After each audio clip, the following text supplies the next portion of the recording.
여러분 안녕하세요. 윤양준입니다. 리더십 고사성어. 이 시간에는 신하의 잘못을 너그럽게 용서해 준 임금님의 이야기 전령지회를 소개합니다.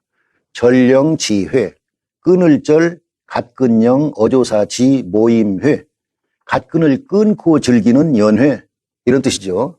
여기서 모임회자 대신에 잔치 연자를 써서 전령지연이라고도 합니다. 제가 방금 갈지자로 널리 알려진 이 글자를 제가 어조사지 이렇게 읽었는데요. 동사 가다라는 뜻으로 쓰이는 경우도 있지만 한문에서는 거의 대부분이 어조사, 그러니까 우리나라 토시와 같은 역할을 많이 합니다. 참고하세요. 이 성어는 중국 춘추시대 초나라의 장왕이 그 주인공입니다. 이 춘추시대에 상당한 세력을 가지고 있던 이 초나라의 장왕이 자기 밑에서 재상을 했던 투월초라는 사람이 일으킨 난을 평정하고 자축도 할 겸 장수들을 위무하는 큰 연회를 베풀고 있었습니다. 그런데 연회 도중에 갑자기 바람이 불어와서 촛불이 모두 꺼지는 상황이 일어났습니다. 이때 어떤 장수 하나가 취중에 그랬는지 평소에 연무해서 그랬는지 왕이 총애하는 애첩을 껴안아버리는 사고를 치고 말았어요.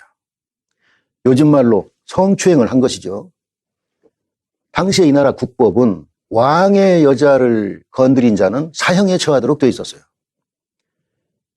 이 상황에서 애첩이 소리칩니다. 전하, 지금 어떤 자가 나를 껴안고 성희롱을 했습니다. 내가 그자의 갓끈을 끊어버렸으니까 어서 불을 켜서 갓끈 끊어진 장수를 찾아서 엄벌해 주세요. 여러분께서 이 상황에서 초나라 장왕의 입장이라고 하면 이 사건을 어떻게 처리를 하셨겠습니까? 장왕이 애첩의 비위를 맞추기 위해서 또는 자기의 위세를 애첩에게 과시열량으로 불을 켜라 해가지고 굳이 갓끈 끊어진 장수를 찾아내서 엄벌에 처했을까요? 여기서 반전이 일어납니다. 장왕이 호령합니다. 들으라, 불을 켜지 말라. 지금 당장 모두들 갓끈을 끊으라. 갓끈을 끊지 않는 자는 나와 함께 즐기는 이 연회를 탐탁지 않게 여기는 자로 간주하겠다. 이윽고 불이 켜졌고 갓끈을 끊지 않은 장수가 한 사람도 없는 상황에서 이 연회는 흥겹게 아무 일 없었다는 듯이 진행됐습니다.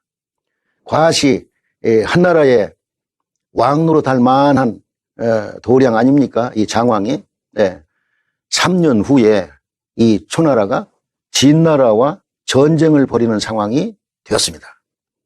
이때 어떤 장수 하나가 총횡무진 목숨을 돌보지 않고 용감하게 싸우는 것이었습니다. 이 전쟁은 초나라의 승리로 끝났고 장왕은 그렇게 용감했던 장수를 불러서 물었습니다. 나는 너에게 평소에 은혜를 끼치지 않은 것 같은데 너는 어떻게 그렇게 용감하게 싸울 수 있었느냐? 그러니까 이 장수가 저는 3년 전에 연회 때 죽었어야 될 몸입니다. 전하의 너그러우심으로 이제껏 목숨을 부지해온 아무개입니다. 이렇게 대답했다는 것입니다. 이 2500년 전에 인정미 넘치는, 인간미 넘치는 이 고사에서 전령지회라는 성어가 유리하게 됐던 것입니다.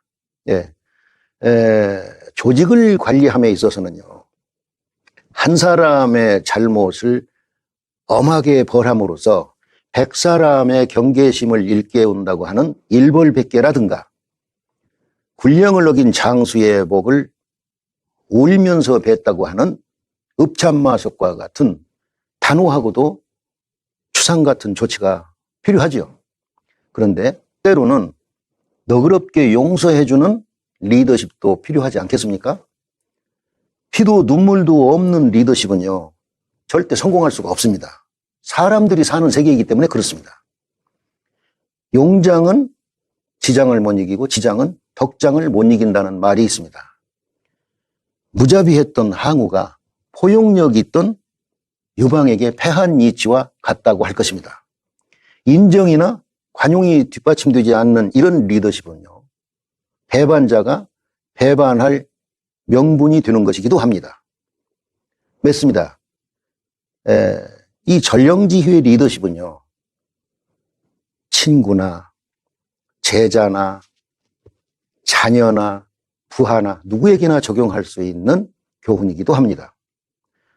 오늘도 여러분 이 전령지휘를 떠올리시면서 너그러운 하루 되시기 바랍니다.